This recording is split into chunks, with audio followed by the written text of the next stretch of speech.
अस्सलाम वालेकुम। आप देख रहे हैं नाइम टीवी इंटरनेशनल रूम। मैं हूं नसीर, जर्मनी के स्टूडियो से। पाकिस्तान की खबरें, इनके ऊपर आज हम तबसरा करेंगे। सुप्रीम कोर्ट और हाई कोर्ट, कल जो एक जज थे उनको बुलाया गया और वो जो मुकालमा हुआ, बहरहाल पूरी दुनिया ने सुना कि जजेस को भी बाज़ दफ़ा वहाँ जब बुलाया जाता है, बाज़ ऐसी बातें कह देती हैं तो लोग हंसी का मूजब बनते हैं। जो जो लोग उस केस में मुलव्वस हैं उनको भी बुलाया गया। जी अस्सलाम वालेकुम। भाई साहब। ये खान साहब, ये बताइएगा कि कल जो इस्लामाबाद हाई कोर्ट है, उन्होंने हाँ जी। राना शमीम साहब को बुलाया था, तो वहाँ फिर अच्छी खासी बहस हुई है। हाँ, इस्लामाबाद के अंदर वो राना शमीम साहब जो खुद भी चीफ जज रहे हैं बलोची उसके जी। बल्दिस्तान के, उनका जो पीछे उन्होंने बयान दिया था उसके ऊपर कि भाई एक्सटेंशन के लिए उन्होंने कोशिश की थी, तो उस पर ऊपर सुप्रीम कोर्ट ने, इस्लामाबाद हाई कोर्ट में केस चल पड़ा था। जी। तो वो उन्होंने उनसे बयान मांगा था supreme court, Islamabad high court ने वो उन्होंने इंग्लिस्तान से भिजवाया था बंद लिफाफा सुप्रीम कोर्ट को। ठीक।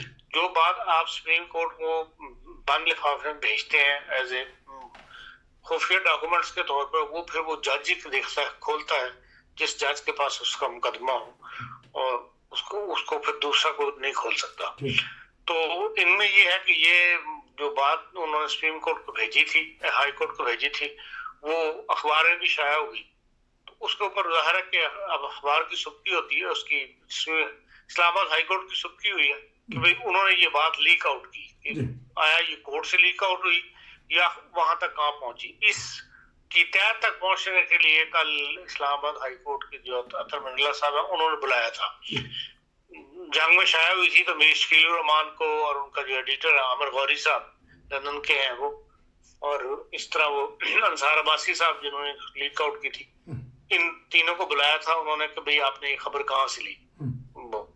वो उनका बयान ये है कि ये हमें खबर जो है राना शमीम साहब ने दी है। अब राना शमीम साहब मुकर गए कि नहीं, मैंने इनको खबर नहीं दी। मैंने तो कोर्ट की पोजीशन क्लियर करने के लिए उन्होंने कल समाअत की थी इस मामले में कि भाई आया ये कहीं कोर्ट से तो नहीं किसी ने लीक आउट की, क्योंकि बहरहाल कोर्ट के अंदर भी 100% कोई ऐसा सिस्टम नहीं है कि भाई आप वो कोर्ट से हासिल ना करें। पाकिस्तान में तमाम जितने भी अखबार भी फिर रहे होते हैं कोर्ट्स वगैरह में, ये कुछ दे दिला के रजिस्ट्रार से या डिप्टी रजिस्ट्रार से या किसी क्लर्क की मार्फत जो है वो कोई ना कोई खबर वहां से हासिल कर लेते हैं। लेकिन ये बहरहाल एक डॉक्यूमेंट्स था, इसलिए जो इसका लीक आउट होना जो है उससे कोर्ट की पोजीशन खराब होती है। तो उन्होंने पहली स्टेज पे तो ये क्लियर कर दिया कि भाई हाँ हमारे इस्लामाबाद हाई कोर्ट से चीज लीक आउट नहीं हुई। अब उन्होंने ये कहा है, राणा साहब को 5 दिन दिए हैं। राणा साहब तो आए बाएं शायद कर रहे थे, शमीम साहब, और ज्यादा वक्त मांग रहे थे कि भाई मेरा भाई और भाभी की वो है जेलों में है, इसलिए मुझे 17 तारीख के बाद जो है समाअत रखी जाए।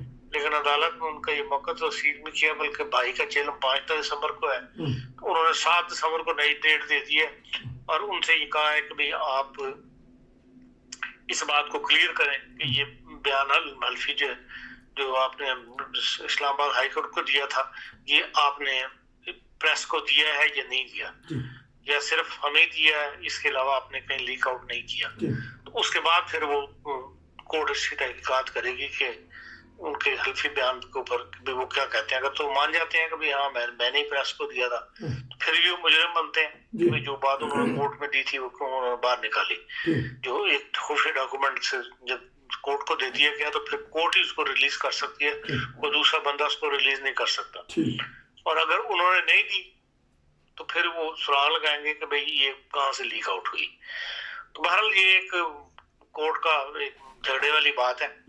और जो एडवोकेट जनरल है, इसके अटॉर्नी जनरल है, उनको कोर्ट ने पाबंद किया है कि भाई वो लंदन एम्बेसी से ये पता करें कि भाई वहां पे डिप्टी सेक्रेटरी से, एम्बेसडर से, क्योंकि लिफाफा उनकी मार्फत आया था एम्बेसी के थ्रू कि वहां तो नहीं ये कहीं लीक आउट हुई या लिफाफा खोला गया। उनका हल्फिया बयान जो है वो एम्बेसी का भी उन्होंने लिया है। बहरहाल ये एक अच्छा इकदाम है कि कोर्ट जो है जरा सख्त रवैया अख्तियार कर रही है, जैसा कि सुप्रीम कोर्ट ने भी इस वक्त एक सख्त रवैया रखा हुआ है। पाक जो हमारी मिलिट्री अफवाज है, इनको दिफा के नाम पर इन्होंने बहुत सारी जमीन पे पाकिस्तान में कब्जा किया हुआ है, और उसको ये बाद में दफाई जरूरत के तहत रजिस्टर करवा लेते हैं, फिर कहते हैं जी जिस मकसद के लिए ली थी वो मकसद पूरा हो गया, लेकिन वो रहती फिर एक दफा जो चढ़ जाए अफवाज के नाम, वो फिर उन्हीं के नाम रहती है। उसके बाद फिर वहां पे वो कोई सिनेमा हॉल बना लेते हैं, कभी कोई शादी हाल बन जाते हैं। जो लाहौर का एरिया है इनका गोल्फ क्लब, उसके पीछे जो 5 शादी हाल जो बने हुए हैं, जो ये किराए पे देते हैं। और वो एक मतलब 5 शादी हाल का मतलब ये है कि वहाँ 5-1 हज़ार बंदे की रोज आमदोरफ्त हो रही है। जो टिकट लिए जाते हैं पार्किंग के, वो भी उनकी अलहदा आमदन है। फिर उनको ठेके पे दिया हुआ है या उन हालों के किराए वसूल कर रहे हैं। तो उसका सख्त नोटिस लिया है आर्मी ने। खाली उसी का नहीं, तमाम असल में तो कराची के मसले हैं। कराची के अंदर बहुत ज्यादा इन्होंने शहर के अंदर जमीन ली हुई है। जो रिग रोड है उसके साथ भी एयर मसूल बेस है, उसमें भी जमीन ली हुई है। फिर इन्होंने वहां पे बड़े बड़े दीवारें खड़ी कर दी हैं उन अपनी कवर करने के लिए। उन दीवारों के ऊपर वो इश्तेहार लगाने के पैसे लेते हैं। एक मुख्तलिफ ज़राए उन्होंने इकट्ठे किए हैं। काला पुल है, उसके पास भी उन्होंने बहुत सारी दीवार बना दी हुई है। इन सारों का अब नोटिस लिया है सुप्रीम कोर्ट ने, जो सुप्रीम कोर्ट के चीफ जस्टिस है। और उन्होंने कहा कि भाई आप जो चीज दफाई मकसद के लिए लेते हैं, जब वो मकसद पूरा हो जाए तो आप वो जमीन जो है वो हुकूमत पाकिस्तान को आपको वापस करनी चाहिए। तो आपने अब तक क्यों नहीं वापस की?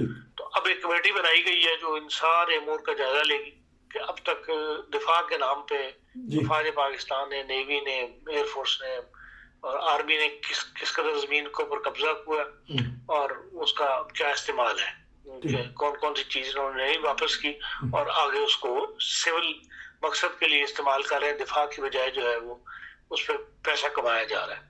तो वो एक ये ऑर्डर दे दिया। दूसरा उन्होंने ये बाकायदा फैसला दे दिया कि भाई कोई ऐसी जमीन जो है अब फौज को इस्तेमाल में नहीं कर सकेगी।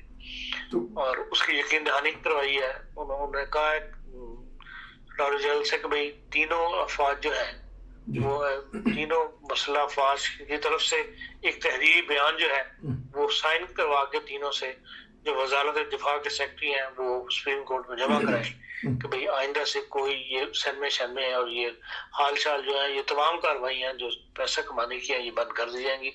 और फौज का काम दिफा कर रहा है, वो दिफा तक ही अपने आप को इस इलाकों में महदूद रखेगी। तो इसका मतलब है ये बहरहाल एक बड़ा इकदाम है, एक बड़ा स्टेप है सुप्रीम कोर्ट का। आज तक तो सुप्रीम कोर्ट डरती रही है और फौज से, लेकिन अब एक स्टेप जो है उन्होंने पावरफुल उठाया। तो फिर इसकी हेडलाइन ये दे दी जाए, सुप्रीम कोर्ट इन एक्शन। आप जो मर्जी हेडलाइन दें, आपका चैनल है, ये तो आपका फैसला है। नहीं कि मेरा मतलब है कि अब वो दस्तखत भी करवाएंगे तो आया बर्री फौज को सरबराह जो होते हैं वो चीफ ऑफ आर्मी स्टाफ होते हैं, उनसे भी दस्तखत करवाएंगे? नहीं, देखो उन्होंने कहीं नहीं कहा सुप्रीम कोर्ट के सरबराह उसको साइन करें। उनका तीनों मसला अफवाज की तरफ से हमें साइन लेके गारंटी दी जाए कि हाँ आइंदा से ये कार्रवाई नहीं होगी। वजीर सेक्रेटरी दिफा को उन्होंने कहा, वो भी लेफ्टिनेंट जनरल बिलाल साहब हैं, रिटायर्ड फौज के। तो बाकी सुर्खी लगाना आपका काम है, मेरा काम तो जो आपने बात पूछा उसका सवाल का जवाब दे दिया। हाँ जी, तो ये भी एक बता दीजिएगा। अब अभी तक तो ये है कि वो लीक किस तरह हुआ लिफाफा, लेकिन उनको हल्फिया बयान देने की जरूरत क्यों पड़ी? नाजरीन को ये भी तो बता देना कि उसमें क्या लिखा था, क्या लिखा हो सकता है और क्यों लिखा। नहीं, उन्होंने 2 हफ्ते पहले, 2 हफ्ते से भी ज्यादा हो गए, को बयान दिया था अपनी उसके बारे में कि भाई मुझे एक्सटेंशन के बारे में, तो उस बारे में ले दे हुई थी कि भाई आया ये बात सही है या गलत है। तो उसमें भी कोर्ट अब मुझे ये याद नहीं कोर्ट में कौन लेके गया था, लेकिन बाल किसी ने कोर्ट में पिटीशन दायर की थी जिसके ऊपर इन्हें बयान हल्फी देना पड़ा था। अच्छा, तो ये एक्सटेंशन चाहते थे या अब एक्सटेंशन? ये एक्सटेंशन चाहते थे जो वहां पे चीफ जज के तौर पे, ठीक, बल्दिस्तान के अंदर। तो हाँ, तो फिर जिस तरह दूसरों को दे दी जाती है, चौधरी को भी दी, और इनको सिर्फ ये फिर पूछा गया कि क्यों लेना चाहते हैं। यानी कौन से चौधरी को दी? वो जो उनसे हमारे चौधरी चीफ जस्टिस इफ्तिखार चौधरी, उनको भी तो एक्सटेंशन मिलती रही है ना? नहीं, कोई एक्सटेंशन नहीं मिली। अपने टाइम पे रिटायर हुए हैं वो। उनको यह है कि भाई चीफ जस्टिस बनाया गया था, हटा दिया गया था, फिर उनको दोबारा बहाल करवाया गया। ये बात नवाज शरीफ साहब का क्रेडिट जाता है कि उन्होंने जो आखिरी 5 साल की हुकूमत की है उसमें उन्होंने किसी को एक्सटेंशन नहीं दी। ठीक, चलें ये भी। और हालांकि उस वक्त हालात ऐसे थे कि जरूरत थी कि वो राहील शरीफ साहब को एक्सटेंशन दे देते कि जो एक्शन शुरू हुआ था इंतहा पसंदी के खिलाफ ठीक ठीक वो फिर जारी रहता। ठीक। लेकिन ये कि उन्होंने कहा कि नहीं, एक पॉलिसी मैंने बना ली है कि मैंने किसी को एक्सटेंशन नहीं देनी, तो उन्होंने नहीं दी अपने शहबाज शरीफ इनको, राहील शरीफ साहब को भी। चलिए नून लीग वाले खुश हो जाएंगे आपके इस बात से कि उनको क्रेडिट दी जाता है नवाज शरीफ को। लेकिन अब ये तब्दीली का सरकार भी ऐसे काम कर रही है कि नून लीग को लोग याद कर रहे हैं कि कम अज कम वहाँ तरक्याती काम तो हुए थे उस जमाने में। इन्होंने तो कुछ नहीं किया सिवाय शोर डालने के, सिवाय दुश्मनी पैदा करने के और दूसरे सियासतदानों को खिलाफ इल्जामात तराशी और नामुकदमे बना के उनको अंदर कर सके, या तो कोई एक कामयाबी हासिल कर देते ना। किसी तरह भी कोई कामयाबी नजर नहीं आती। रुपया है वो 170 रुपए का हो गया है, ओपन मार्केट में 180 रुपए का है, तो हर तरफ जो है वो तबाही मची हुई है इस वक्त। अच्छा, तो आपके रेट से वो ना कि कोई हमारी एशियन जोन से वो रोक लें कि रेट बढ़ता जा रहा है तो हजे ना तड़वाइए। नहीं, उसी हिसाब से महंगाई भी तो बढ़ेगी ना। अच्छा, हिसाब बराबर हो जाता है। अच्छा, ये बताइएगा कि आखिरी खबर पे एक तबसरा कर दीजिएगा, वो भी दिल दुखने वाली है कि कल सदर पाकिस्तान ने गवर्नर हाउस इस्तेमाल किया है अपने निजी काम के लिए कि उनके बेटे कोई बिजनेस करना चाहते हैं और उन्होंने गवर्नर हाउस का प्लेटफॉर्म इस्तेमाल किया, वहाँ बैठ के दस्तखत किए। सदर साहब खुद मौजूद हैं, उनकी अहलिया मौजूद हैं, उनके बेटे मौजूद हैं, बिजनेस पार्टनर मौजूद हैं। तो आया गवर्नर हाउस ये किसकी अलॉटमेंट है, किसकी जागीर है कि प्राइवेट तौर पे सदर मुमलिकत आरफ अलवी साहब जो बढ़ के भी मारते थे और कहते थे कि मैं इस तरह कर दूंगा, जानते हैं सारे, डंडा भी हाथ में पकड़ लेते थे, कल उनसे ये गलती हो गई, गलती उन्होंने सुनने मान ली है। गलती उनको पता है, गलती मान के कौन सा उनको जुर्माना दे दिया। अच्छा, ठीक। बात यह है कि ये सब एहसास की बात है जी। पाकिस्तान में किसी भी हुक्मरान को ये एहसास नहीं हुआ जी। जो शुरू के हुक्मरान थे 60-62 तक, उस वक्त तक चला गया मीर मोहम्मद खान के बाद, तो मैं नहीं समझता कि वो ही वाहिद आदमी था जो अपने फैमिली के लिए भी अगर कोई आता था तो वो खाने के पैसे कहा जाता है कि भाई वो अपनी जेब से अदा करते थे और अपने बच्चों को गवर्नर हाउस में ठहरने की इजाजत नहीं दी हुई थी। ये जो हिस्ट्री वगैरह अखबारों में पढ़ते हैं उसके बारे में अभी किताब भी शाया हुई है उनके बारे में, उसमें भी इन बातों का जिक्र है। बाकी तो किसी ने भी इस बात का एहसास नहीं किया, हर एक ने लूटा है। जो सबसे ज्यादा शोर डालते थे इमरान खान साहब, वो भी आज 300 कनाल के मकान में रह रहे हैं, उसको ऐवान सदर बनाया हुआ है, ऐवान वज़ीर आज़म बनाया हुआ है, और वहाँ जो भी अखराजात हो रहे होंगे, जो भी मरम्मतें हो रही होंगी, वो ऐवान वज़ीर आज़म की हैसियत से हो रही होंगी। असल चीज तो कानून है, कानून के अंदर इसकी गुंजाइश रखी हुई है कि हर वज़ीर आज़म जो है वो 2 हाउस रख सकता है। उसका फायदा भुट्टो साहब ने भी उठाया। ऐवान सदर जो ऐवान वज़ीर आज़म के अलावा उन्होंने जो सत्तर क्लिफ्टन था उसको भी वज़ीर आज़म हाउस बनाया हुआ था। इसी चक्कर के अंदर जो है जाती उमरा बन गया। जाती उमरा पे जो पैसा खर्च हुआ है करोड़ों रुपए, वो भी पूरे पाकिस्तान का इसी कानून के तहत कि भाई 2 वज़ीर आज़म 2 घर रख सकता है। तो असल में तो कानून ऐसा बदलना चाहिए। ऐसे कानून यहाँ क्यों नहीं बनते जर्मनी के अंदर? जर्मनी में कोई ऐसा कानून नहीं है। और दूसरी बात एहसास की है, वो जर्मन सदर जिसको आप IMF का सरबराह था, जिसको वहां से बुला के यहाँ लाए थे, उसको ऐवान सदर में रहने से इंकार कर दिया कि हम 2 मियाँ बीवियाँ, हमारे लिए जगह बहुत बड़ी है।